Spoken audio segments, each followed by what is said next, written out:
एक आदमी ने एक बहुत ही खूबसूरत लड़की से शादी की।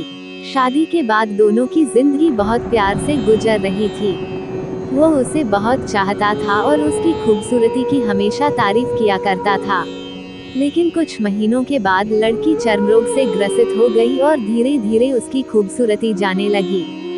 खुद को इस तरह देख उसके मन में डर समाने लगा कि यदि वो बदसूरत हो गई तो उसका पति उससे नफरत करने लगेगा और वो उसकी नफरत बर्दाश्त नहीं कर पाएगी। इस बीच एक दिन पति को किसी काम से शहर से बाहर जाना पड़ा।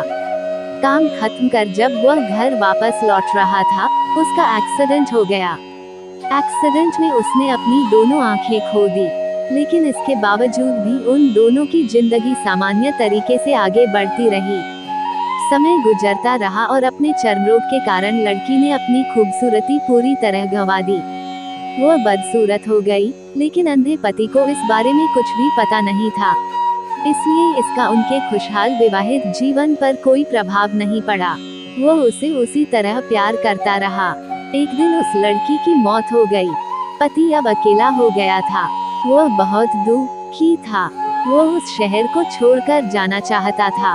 उसने अंतिम संस्कार की सारी क्रियाविधि पूर्ण की और शहर छोड़कर जाने लगा।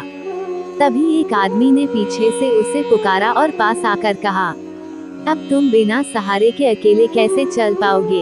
इतने साल तो तुम्हारी पत्नी तुम्हारी मदद किया करती थी।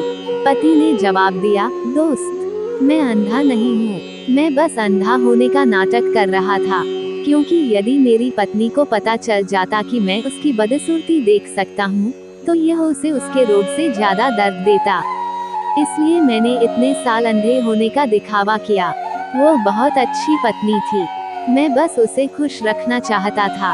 सीख, खुश रहने के लिए हमें भी एक दूसरे की कमियों के प्रति आंखें बंद कर लेनी चाहिए और उन कमियों को नजरअंदाज कर देना चाहिए।